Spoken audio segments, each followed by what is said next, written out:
biggest sciatica misconception is that it all started because of one single wrong movement. People tell me all the time when they come in with sciatica, they just bent over and it grabbed. They were just picking up the washing, it wasn't even heavy. Or sometimes it was simple things like putting their shoes on, or sometimes I just got out of bed and then it came on. Now, honestly, I understand why people think that that's what caused their problem. Because when that pain arrives suddenly, it's natural to blame the last thing that you were doing. But more than 90% of the time, it wasn't that last thing that you were doing. The confusing part is, I know, you reach for the shoes, you pick up the washing, you do something, and the pain starts straight away. You become scared to move, and you're left standing there half bent over, wondering what on earth just happened. We see this pattern all the time with sciatica. And one of the ways that I explain this to patients is the cause was more of like the final straw. This movement may have triggered the flare-up, but it's unlikely that that single movement on its own caused the entire problem. Now, in many cases, the reason for sciatica is because there was these little build-ups over time that were making things more sensitive and deconditioned well before that moment ever happened. The nerve was already primed, the disc was already weakened, the muscles may not have been stabilizing things, the brain forgot how to control the spine. And that tolerance for that movement had lessened and lessened and lessened, and that movement was simply the final straw that exposed that underlying problem. That's why I often tell patients that that grab, that final straw, is not the first problem, but doesn't mean that movement was irrelevant. It's very useful information. It's just not the whole story. Think about it this way. Most people don't bend over thousands and thousands of times without an issue and then suddenly get injured because they picked up a sock. Instead, what often happens is that the body has been accumulating these stresses on the body for quite a period of time. Maybe that you've just been in a job that's sitting down for 8 hours a day. Maybe you've been driving long distances, or maybe work's been busier, there's more stress. Or maybe there's an old injury that never got resolved. Those things matter because your back, your hips, that nerve, it can generally tolerate stress to a point. But when there's enough stress that accumulates, that tolerance then reduces. And then one completely ordinary movement that you've done hundreds of times crosses the line. Now, that's why this flare-up feels sudden. The flare-up's fast, the build-up though, very slow. And that's one of the most important concepts people need to understand. Small movements can trigger big symptoms when that area is already been sensitized. Most people blame the bed, the lift, or the twist. But the better question is this: why was that system ready to flare up in the first place? And that's where the real answers are found. So, you've had a flare up. What do? What's the best thing to do? The first thing, don't panic. Sudden grab does not automatically mean that you're permanently damaged. It's not automatically meaning that you're up for surgery. And it certainly doesn't mean that you'll never be able to bend again.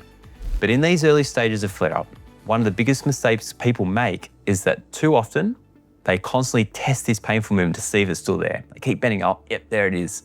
And they keep testing it over and over. Or they try stretching things aggressively to try and free it up because it feels stiff. Quite often, that simply just keeps irritating an already sensitive system. Instead, I want you to think about calming things down. Use positions that reduce symptoms, such as laying on your back with your knees up.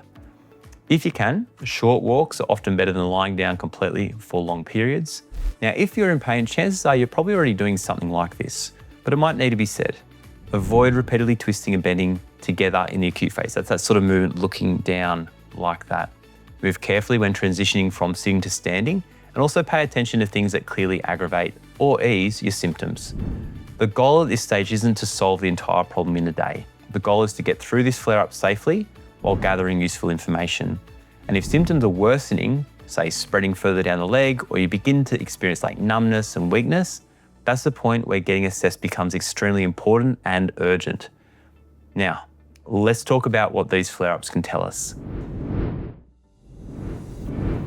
If a tiny movement triggers a big reaction, this tells us something. It tells us that there was a build-up already occurring, and this was the final straw. It tells us the nerve pathway may have been operating closer to its tolerance than you've realized, and you've gone over that threshold. And when we combine that information with other patterns, we learn even more. For example, if sitting causes burning, driving causes tingling, standing up causes shooting pain, and bending over causes a grab, valuable information. The sudden grab isn't meaningless. It's showing us that your body crossed its current threshold for tolerance, and then understanding why that threshold has become so low is the key to preventing future flare-ups. Now, at the end of the day, avoiding bending forever isn't the goal. Living in fear and movement isn't the goal. The goal is to understand why bending, twisting, and reaching for small everyday things becomes enough to set off that nerve in the first place. That's exactly what a sciatica assessment is designed to help uncover. At Aligned Chiro, we assess factors such as posture, spinal movement, nerve function, and symptom behaviour.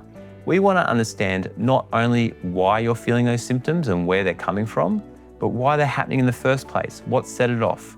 If we need to, we can get the necessary scans to build a bigger picture. Now, the goal isn't simply to calm the flare-up.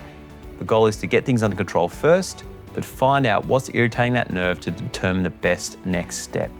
So if your sciatica felt like it came out of nowhere, one bend, one twist, one small movement, and then suddenly had that pain down your back and leg, don't keep guessing. If you'd like to learn more, keep an eye out for one of the webinars that I'll be hosting, where we look at a deeper dive into why sciatica flare-ups occur and how nerve sensitivity develops and what you can do to help yourself recover.